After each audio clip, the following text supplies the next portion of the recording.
अनीता और नितिन की love marriage हुई थी। शादी के पहले नितिन और अनीता बहुत सारी चैटिंग करते थे और शायद इसलिए अनीता को हमेशा ऑनलाइन रहने की आदत सी हो गई थी। अनीता, अनीता, मेरे सॉक्स कहाँ हैं? अरे वहीं कहीं होंगे, ढूंढ लो। अनीता, मुझे ऑफिस जाने के लिए लेट हो रहा है ना। और मुझे भी लेट हो गया है। अब तक मैं फेसबुक पे लाइव नहीं आई आज। लेकिन तुम थोड़ी देर बाद भी लाइव आ सकती हो। नहीं, जैसा तुम्हारा ऑफिस इम्पोर्टेंट है वैसे मेरा लाइव आना भी इम्पोर्टेंट है। मेरे फ्रेंड्स मेरा इंतजार कर रहे होंगे। नितिन और अनीता की अक्सर बहस होती थी। एक दिन की बात है, अनीता खाना बनाते बनाते फेसबुक पर लाइव थी। हाय फ्रेंड्स, आई होप आप सब अच्छे होंगे। मैं भी अच्छी हूँ। अनीता बोल ही रही थी और उसका सारा ध्यान फोन में था और अचानक उसके हाथ से गरम गरम पतीला गिरा और उसका पैर जल गया। मर गई। ओहो! ये सब लाइव रिकॉर्ड हो गया था। नितिन ने डॉक्टर को बुलाया और डॉक्टर ने बोला कि अनीता को रेस्ट की जरूरत है। तब नितिन ने सोचा कि वो अपनी मम्मी को बुला लेगा। नितिन ने तुरंत अपनी माँ को कॉल किया और अगले ही दिन अनीता की सास घर संभालने आ गईं। आते ही नितिन ने माँ को सारा किस्सा बताया। ये तो भगवान की कृपा है कि अनीता को ज्यादा कुछ नहीं हुआ, पर बेटा अगर ऐसे ही उसका ध्यान भटकता रहा तो ना जाने क्या अनहोनी हो जाए। ये डर तो मुझे भी सता रहा है माँ, पर हम क्या कर सकते हैं? तुम मुझे ये बताओ कि ऐसे फेसबुक पे वीडियो डालकर अनीता को मिलता क्या है? माँ, फेसबुक पे लाइक्स और कमेंट्स मिलते हैं। जब भी अनीता कुछ वीडियो डालती है तो उसकी सहेलियाँ उसकी तारीफ करती है और वो खुश हो जाती है। तो ये माजरा है। मैं समझा नहीं माँ। तू ये बता, जब भी अनीता तेरे लिए कुछ अच्छा करती है तो तू उसकी तारीफ या उसे थैंक यू बोलता है? नहीं माँ। बस यही तेरी गलती है। तू अपनी गलती सुधार ले और तेरी पत्नी बिल्कुल ठीक हो जाएगी। हमारे समय में ये फेसबुक ऑनलाइन वगैरह नहीं था, पर फिर भी औरतें एक दूसरे की पंचायत करती रहती थीं। पर मैं कभी भी उन सब में नहीं थी, क्योंकि तेरे पापा बहुत समझदार थे। वो मेरी हर छोटी से छोटी चीज की तारीफ किया करते थे और मैं उस तारीफ में ही खुश रहती थी। पर क्या इससे अनीता बदल जाएगी? तू ट्राई तो कर। तो माँ की बात मानकर नितिन ने अपनी पत्नी की तारीफ करना शुरू कर दिया। क्या बात है अनीता, आज तो कहर ढा रही हो। कितनी खूबसूरत लग रही हो इस साड़ी में। सच में? मैंने ये साड़ी कितने सालों बाद पहनी है। तुम्हें अच्छी लगी है तो मेरे ऑनलाइन फ्रेंड्स को भी अच्छी लगेगी। मैं अभी उन्हें दिखाती हूँ। अनीता की बात सुनकर नितिन माँ की ओर देखने लगा और माँ ने नितिन को इशारा किया कि सब्र रख। अगले दिन अनीता ने नितिन के लिए चाय बनाई। अरे वाह, क्या चाय बनाई है तुमने अनीता। तुम्हारे हाथों में तो जादू है। Thank you. अब से मैं रोज तुम्हारे लिए ऐसी ही चाय बनाऊंगी।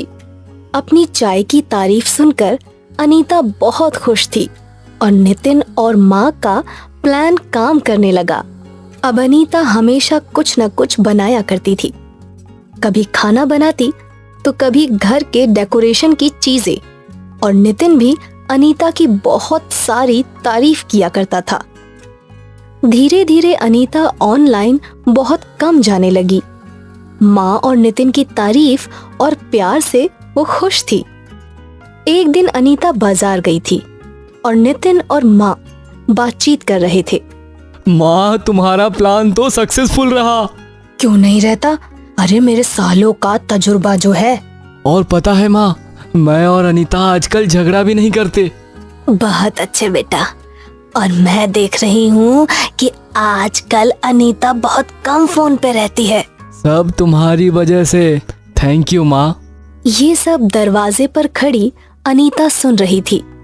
अनीता को देखकर नितिन और उसकी माँ थोड़े घबरा गए। उन्हें लगा कि अनीता गुस्सा करेगी, पर जब अनीता घर के अंदर आई तो उसने अपनी सास के पैर छू लिए। थैंक यू माँ, आपकी वजह से मुझे समझ आ गया कि असली खुशी क्या होती है। अनीता की सास ने अनीता को गले लगा लिया और फिर 24/7 ऑनलाइन रहने वाली बहू 24/7 फैमिली बहू बन गई। तो फ्रेंड्स, आप लोग भी समझ ही गए होंगे कि रियल हैप्पीनेस अपनों के साथ है। वर्चुअल लाइफ तो वर्चुअल ही होती है, तो प्लीज अपने अपनों को टाइम दें।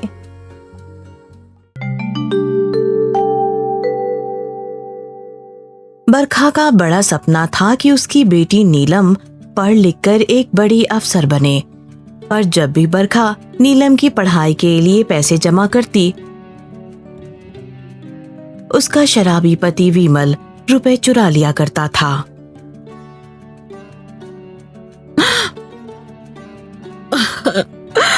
लुट गई, बर्बाद हो गई। ऐसे बेवड़े पति से शादी करके मेरी तो किस्मत ही फूट गई।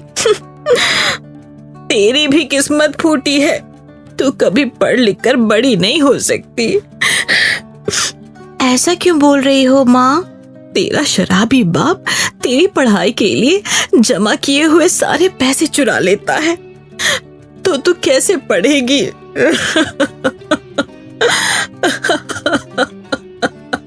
बरखा गुस्से में आग बबूला हो रही थी और वहां विमल गांव के चौराहे पर शराब पीकर गिरा पड़ा था।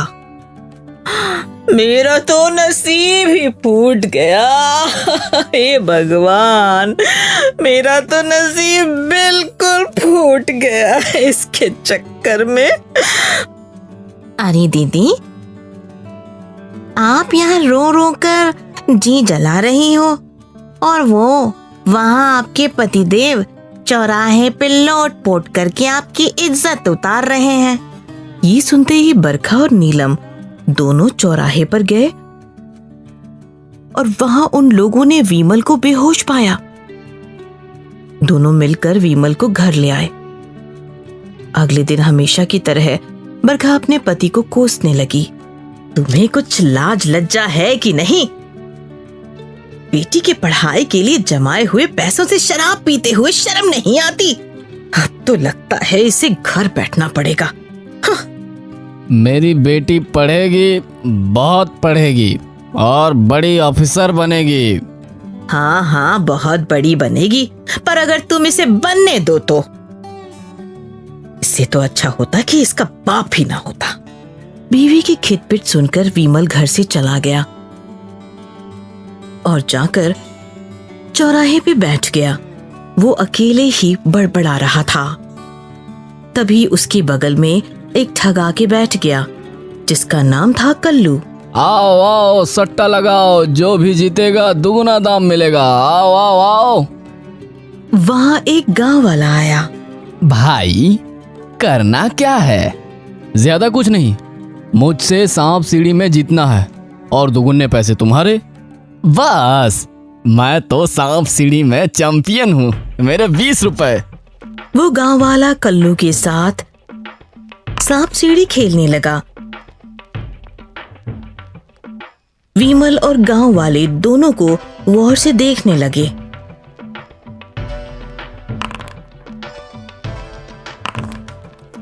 और अंत में गांव वाला जीत गया और कल्लू ने उसे 40 रुपए दे दिए, जो जीतकर वो गांव वाला बहुत ही ज्यादा खुश था। क्या इस गांव में कोई बड़ा सट्टा लगाने वाला नहीं है? जो भी चाहो सट्टे में लगा दो, गहने, गाड़ी, घर, दुगना मिलेगा दुगना। कल्लू की ये बात सुनकर विमल सोचने लगा, क्यों ना मैं अपना घर सट्टे पे लगा दूं?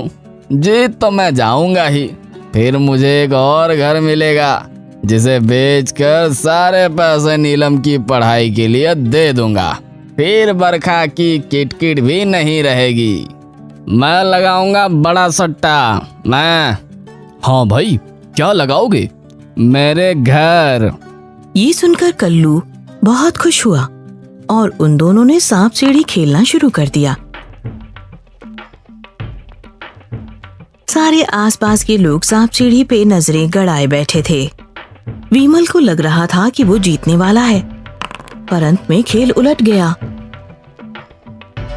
विमल को सांप ने काट लिया।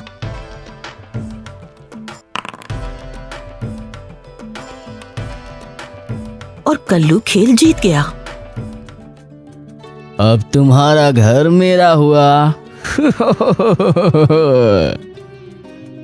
कल्लू विमल के घर पहुंचा। कल्लू के आदमी सारी चीज बाहर फेंक रहे थे। विमल ने बरखा और नीलम को सारा सच बताया। मुझे लगा था मैं जीत जाऊंगा और नीलम की पढ़ाई के लिए पैसे मिल जाएंगे, पर मैं हार गया। नीलम और बरखा भी रो रही थीं। तभी वहां एक सिद्ध पुरुष आए। वो कल्लू के पास गए। ये घर क्या? मैं तुम्हें मेरा घर भी दे दूंगा, पर तुम्हें मुझसे जीतना होगा। ये सुनकर कल्लू खुश हुआ। उसे लगा एक और बकरा मिल गया। लेकिन सांप सीढ़ी मेरी होगी। ठीक है। दोनों ने खेल शुरू किया। सारे गांव वाले और विमल का परिवार एकटक देखने लगे। पहली चाल कल्लू की थी और जैसे ही उसने पासे फेंके तो 6 अंक आए। वो खुश हुआ। अगली चाल सिद्ध पुरुष की थी। उसने पासे फेंके, उनका भी 6 अंक आया। फिर 6, फिर 6, फिर सीधी, फिर 6, वापस सीधी। सिद्ध पुरुष की 2.5 चाल ही रही थी। उन्हें कभी 6 आता तो कभी सीधी मिलती और वो खेल जीत गए। गांव वालों को और कल्लू को अपनी आंखों पर यकीन नहीं हुआ। ये कैसे हो सकता है? अब ये घर इन्हें वापस करो और अगली बार मुझे दिखे तो जो कुछ भी तुम्हारा है वो भी छीन लूंगा। विमल का पूरा परिवार सिद्ध पुरुष के पैरों में गिर गया। सिद्ध पुरुष ने वो सांप सीढ़ी नीलम को दी। ये लो बेटा, अब ये तुम खेलो। पर ये तो जादुई सांप सीढ़ी है ना? ये सुनकर वो सिद्ध पुरुष मुस्कुराते हुए वहां से निकल गए। वो सांप सीढ़ी विमल के परिवार के लिए तो जादुई ही थी।